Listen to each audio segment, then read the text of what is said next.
بەڵێ بینەرانی عزیز سڵاوتان لێبێ من یادگار فایقم لە هەولێرەوە لە ستۆدیۆی ناوەندەوە لە گەڵتانە بم بۆ باسی ڕۆژ وەکوێوە شاگادارن ئەمڕۆ ئەنجومەنی باڵای ڕفراندەم کۆبوونەوە کۆمەڵێک بڕیاری گرنگیاندا لە زمنی ئەو بڕیارانە ئەوەیە کە بڵین ناوی خۆیان گۆڕی سوپاسی ئەنجومەنی باڵای ڕفراندەمیان کرد کە کۆمەڵێک کاری گرنگیان کردو لە ماوەی ڕابردوو و ناوەکەش بە شێوەیەک لە شێوەکان بووە بە ئەنجومەنی سەرکردایەتی سیاسی کوردستان واتە لێرە بەدووە سەرکردایەتی سیاسەتی کوردستانەکەن چ لەسەر ئاستی ناوخۆ چ لەسەر ئاستی دەرەوە من ئەم شەو لەگەڵ میوانەکەم بەڕێز کاکێ من هەورامی بەرپرسی کاروباری سیاسی و پەیوەندیە گشتیەکانی مەکتەبی سەرۆک بارزانی کۆمەڵێک تەوەر لەگەڵیان شەن و کەو ئەکەین بەنسبەت ڕاگەنراوەکەی ئەنجومەنی سەرکردایەتی سیاسی کوردستانەوە حەوت خاڵە زیاتر لە حەوت جار ناوی ئاشتیان هێناوە واتە هەرێمی کوردستان سەرکردایەتی سیاسی کورد بڕیاری داوە کە وەڵامی هەڕەشەکانیش بە زمانی حیوار و بە زمانی گفتوگۆ و بە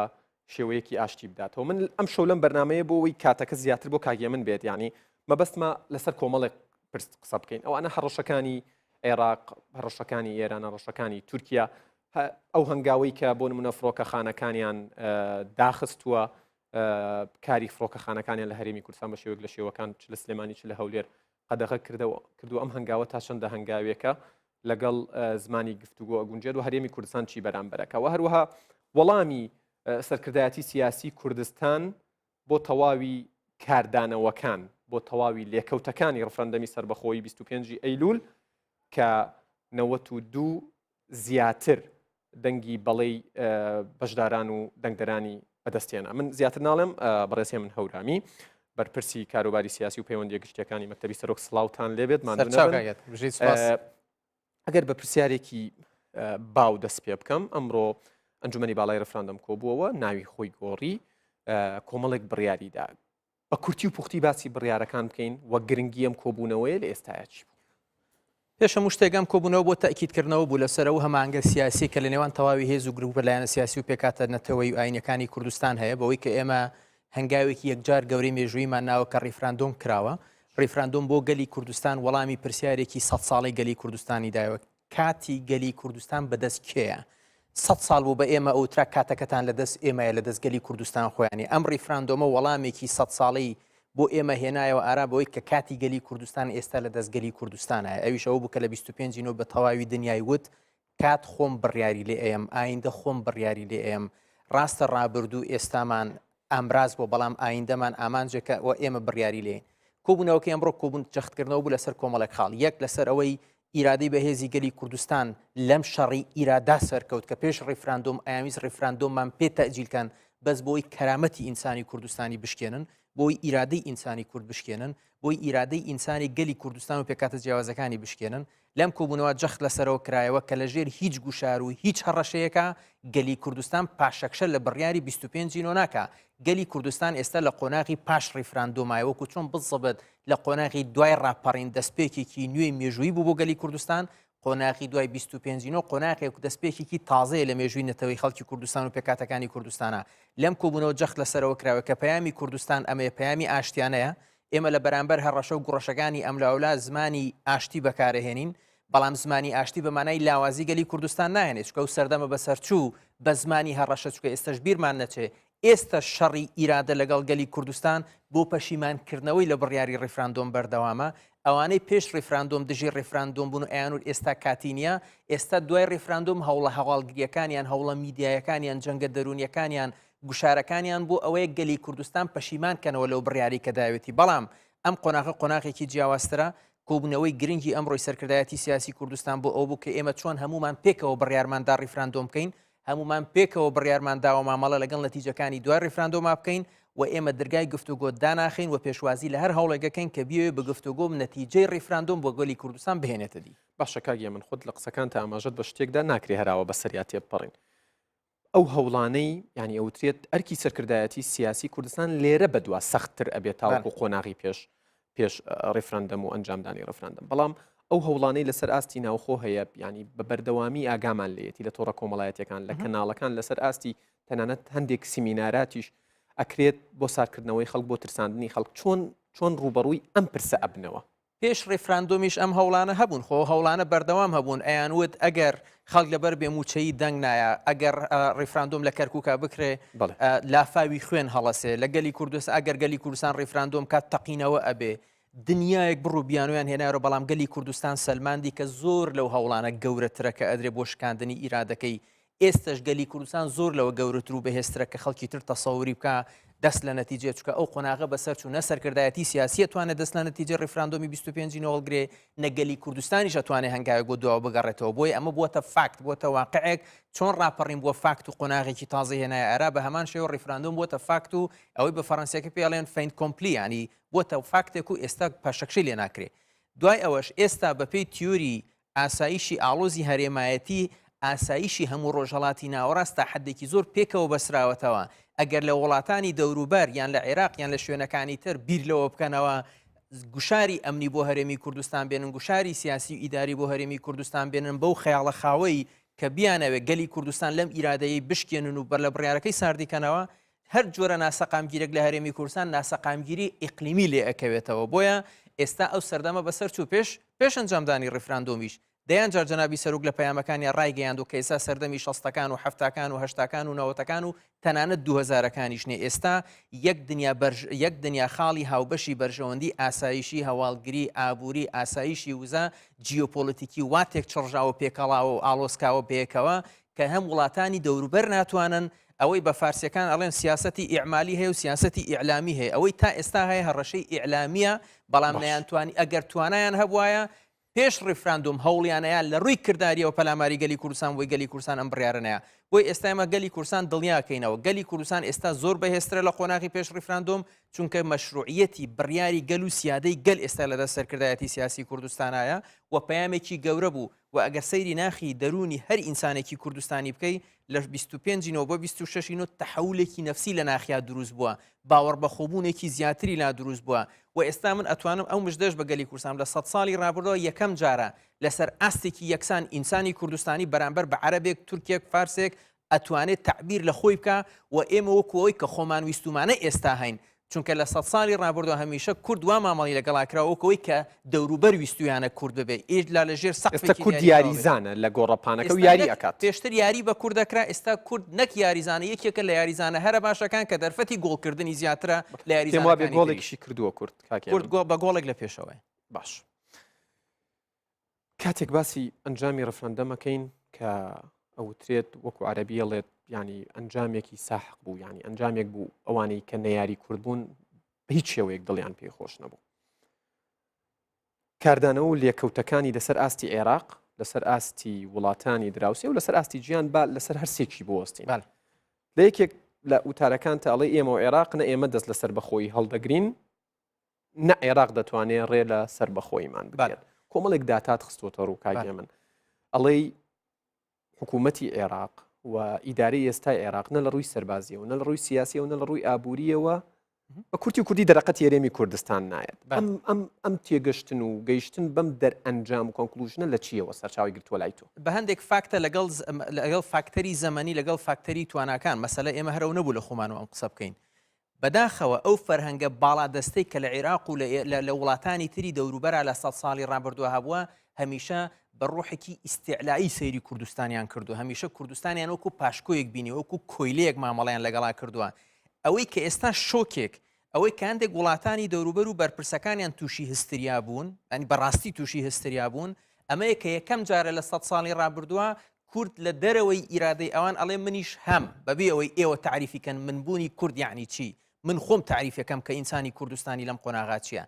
ئەم فەرهەنگە ئێستش لە عێراقا بەردەوام بخۆین هەردەم موچاوەکان گۆڕاون ئێستا ئەو عقوبەت جەماعی لە ڕێی داخستنی مەتار و لە ڕێی بڕینی بوجە و ئەو شتانەوە ئەکرێ خۆ علی حەسەن مەجید و سەدام حوسێنیش هەمان عقلی عقوباتی جەماعیان هەبوو لە ڕێی ئەنفال و کیمیابارانکردنەوە بۆی عقلیەتەکە و فەرهەنگەکە هەمان فەرهەنگە بەڵام ئەو توانایانەی بەعز هەیبوو ئەو توانایانە ئێستا عێراق نیەتی بەڵگەش بۆ ئەمە ئێستا لە ڕووی سەربازیەوە ملخ لە وتارەکەش کۆمەڵێک داتامان خستۆتە ڕوو ئێستا هەموو عێراق خاوەنی 300 تانکە بەڵام لە سەردەمی ڕژێمی بەعسا 4500 تانکی هەبووە ئێستا عێراق خاوەنی 16 فڕۆکەی جەنگی خۆ لە سەردەمی بەعسا خاوەنی 700 فڕۆکەی جەنگی بووە ئێستا عێراق 160000 سەربازی هەیە بەڵام لە سەردەمی بەعسا نزیکەی 1 ملیۆن سەربازی هەبووە جگەلەوە لە ڕووی اقتصادیەوە ئێستا عێراق حکوومەتی ئێستای عەبادی لەناو 20 گەندەڵترین وڵاتی دنیا بەپێی ئیندێکسی شەفافیەتی نێودەوڵەتی عێراق لە دەیەکەمەکانی گەندەڵترین وڵاتە لەسەر ئاستی دنیا بۆیە عێراق نەتوانات سیاسیەکانی چونکە بیرت نەچێت ئێستا ئەو خلافە زۆری لەناو ماڵی حزبی داعوە هەیە حزبی داعوەی عیبادی و مالکی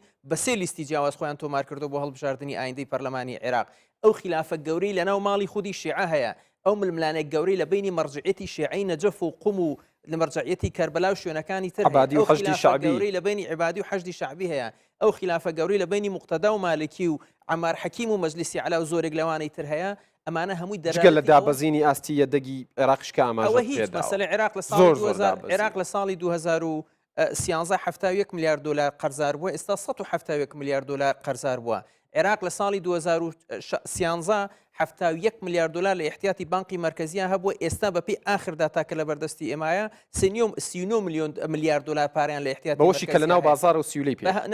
ئەخۆی ئەخر احتیاطی چیە 43 میلیارد تریلیۆن دینار لە سیولێ لە بازارە بەڵام لە احتیاطی مرکزی 4-5 تریلیۆن دینار کەمتر لەوەی کە لە بازارە هەیە جگەلەوەی کێ مووسڵ ئاوەدانەکاتەوە کێ ڕەمادی ئاوەدانەکاتەوە کێ پەیوەندی نێوان سونە و شیعە لە عێراق چاکەکاتەوە پەیوەندی حەشدی شعبی و جێشی عێراقی کێ ڕێکیان ئەخاتەوە بۆی هەموو ئەمانە مؤشری ئەوەن کە عێراق ناتوانێت لە ڕووی سیاسی لە ڕووی ئیداری لە ڕووی ئابووری لە ڕووی سەربازی و پەلاماری کوردستان بە باوەڕ دەبێت کە گیادگەر بۆ بینەرانی بەڕێز بدانین تاکە شوێنێک توانیان لە قۆناغی یەکەما زەربەیەکی بچووک لە ئێمە بن مەسەلەی مەتارات و ئاسمانی من دێمە سەر ئەوە بەستم ئەمە بووە ئەگەر هێزی سەربازیان ئەو توانایان هەبووە لە جێی پەلاماردانی مەتار پەلاماری کوردستانیان هەیە هەواڵێکی گرنگە بۆ هاوڵاتیانی هەرێمی کوردستان هەر سەبارەت بە ینی سەدام و عەبادیش ینی قسە لەسەر شخصەکان نەکەین قسە لەسەر دەسەڵات و تواناکان بکەین ینی دکتۆر سادقی زیبا کەلام مامۆستای زانکۆی تاران لە نامەیەکی بۆ گەورە مەرجعی شیعەکان ئایەتوڵڵا سیستانی ئەڵێت عەبادی هەرگیز هێندەی سەدام بە زەبر و زەنگ و بەتوانانیە بەڵام کورد ئەویشی تێپەڕان کاگیە من بینە سەر باسی ڕاگررتنی ینی گەشتی فڕۆکەوانی لە فڕۆکەخانی نێودەوڵەتی هەولێر و فڕۆکەخانی نێودەوڵەتی سلێمانی ینی مەوەکو کارتێکی فشار دژ بە کورد بەکارهێنراوە ئەمەوێ بزانم ئەمە تاکی و ئەخایەنێ و چەند کاریگەری هەیە و ئایا بە نسبەت ینی دەستگرتن بەسەر سنوور و خاڵ و مەرزە سنووریەکانیش درێژە ئەکێشێ بۆ ئەوێشیان ئەوەیان پێناکرێت پێش هەموو شتێک بۆی خەڵکی ئەمە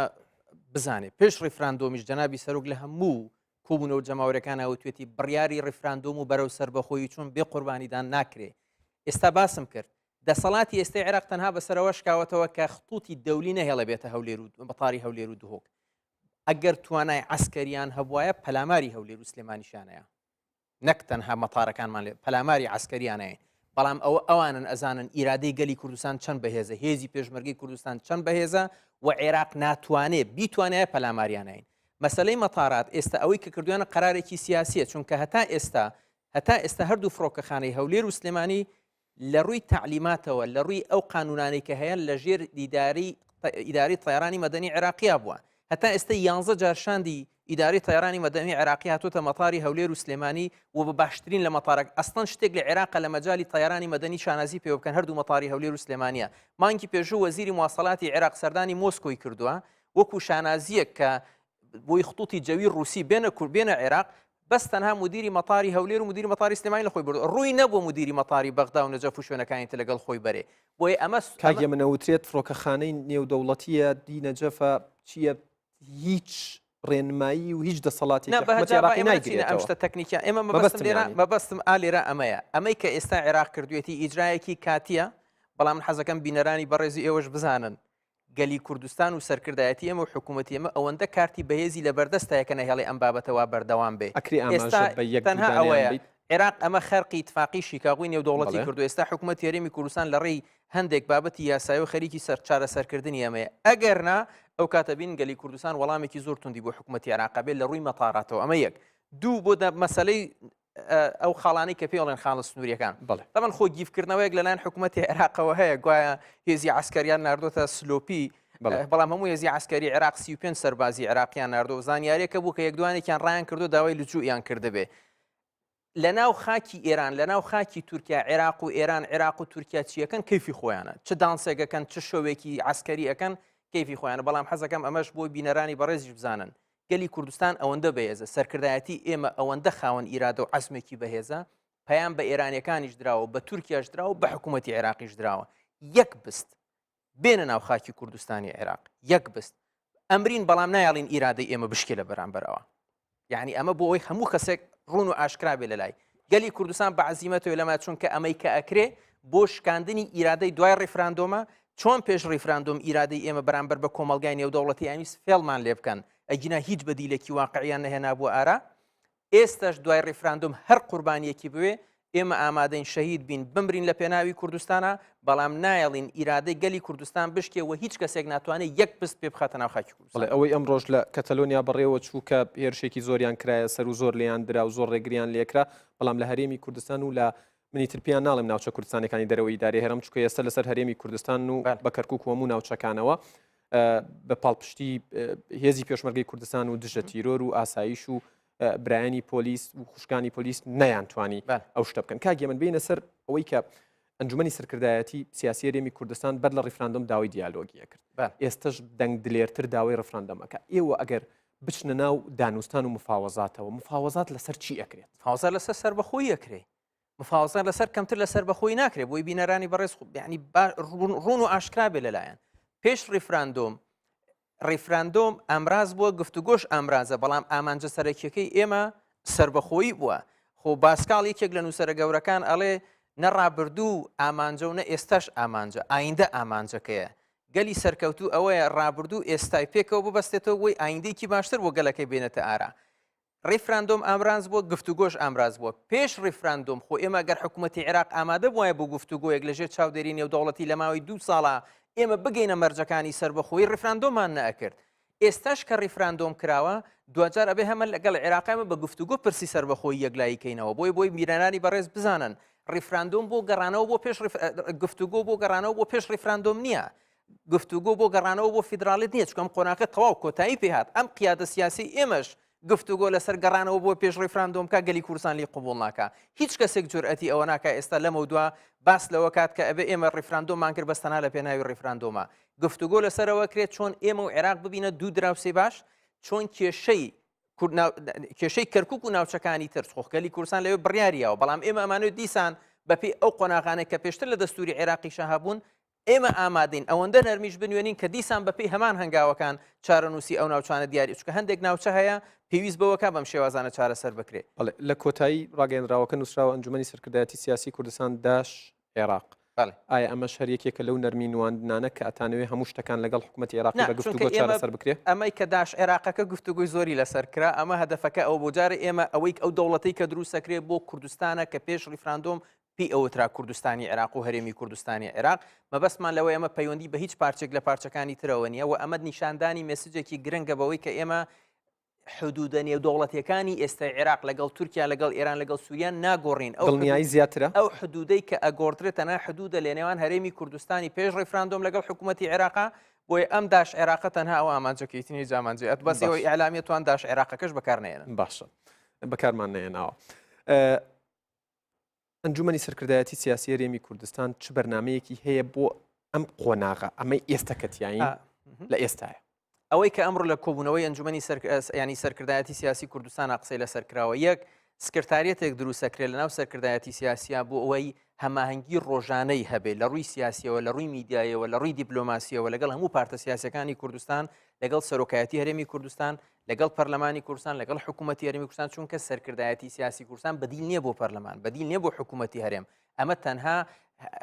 سەرکردایەتیەکی باڵایە بۆ هەماهەنگی سیاسی لە نێوان هێزە سیاسەکانی کوردستانە ئەگینا ئەمە نە سەرکردایەتێکە توانێت تەشریع بکە نە سەرکردایەتێکە توانێت بڕیاری تەنفیزی باچکەمانە پەیوەندیان بە پەرلەمان و بە حکوومەت و بە سەرۆکایەتی هەرێمە هەیە نە سەرکردایەتێکە بتوانێت بڕیاری جەنگ با جێبەجێکە نە سەرکردایەتێکە بە تەنها توانێت بڕیاری حاڵەی تەواریکە نە سەرکردایەتێکە بە تەنها توانێت بچێت گفتوگۆ بکە ئەم سەرکردایەتی سیاسیە لیژنەیەکی باڵای هەماهەنگی سیاسی نێوان هێزە سیاسەکانی کوردستانە بۆ ئەوەی هەمووان بەشدار بن لە ڕەنگڕێژکردنی ئەو استراتیژی کە ئێستا و ئایندە گیرێتە بەر باشە هەر بەنسبەت ئەو سەرکردایەتیە سیاسیەوە ینی ئەم سەرکردایەتیە سیاسیە کار لەسەر ئەوە کا لە داهاتوودا چکە لە ماوەی ڕابردوودا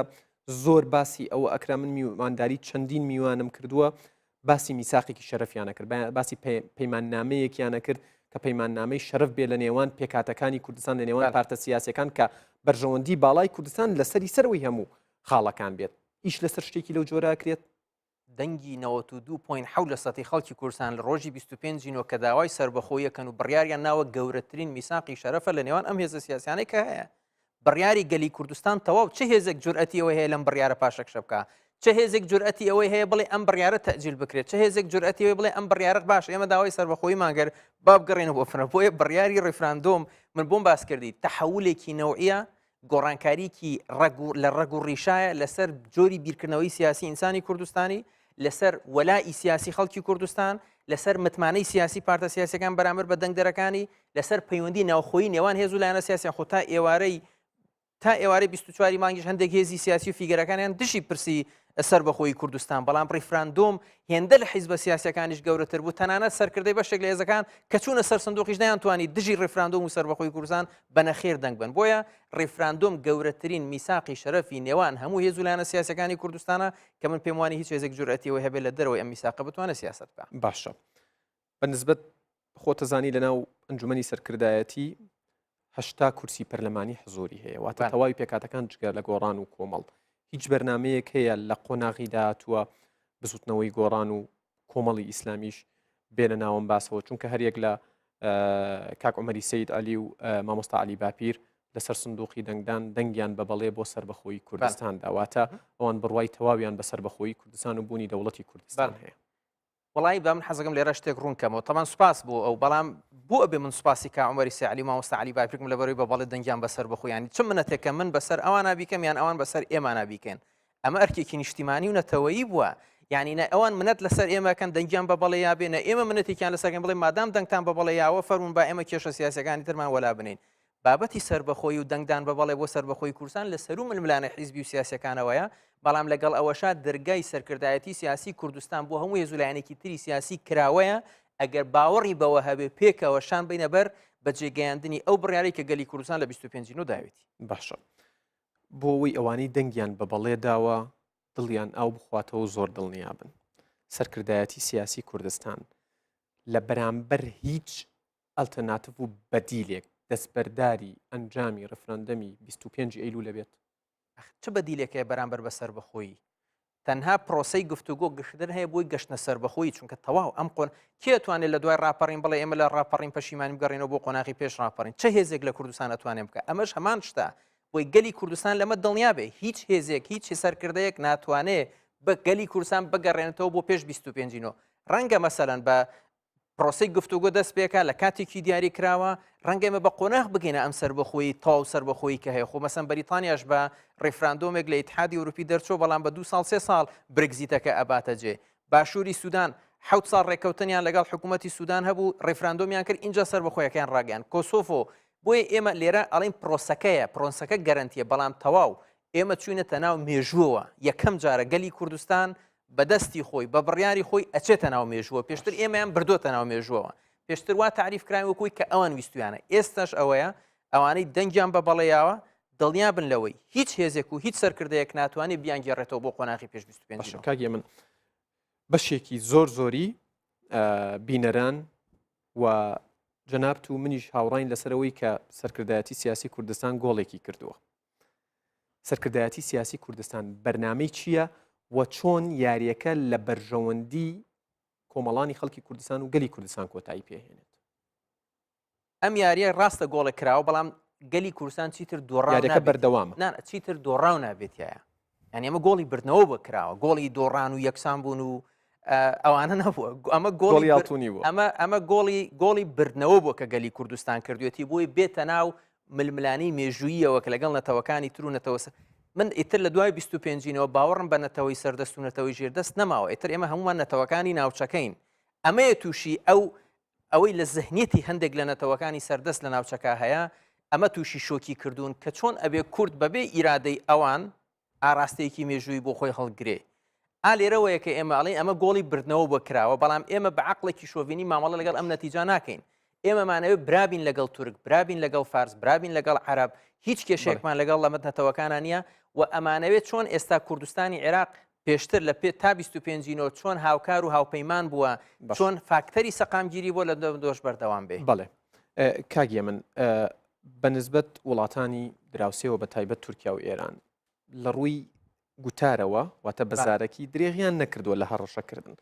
لەسەر ئەرزی واقع و بە عملی چیان پێ ئەکرێ و چیان پێ ناکرێت.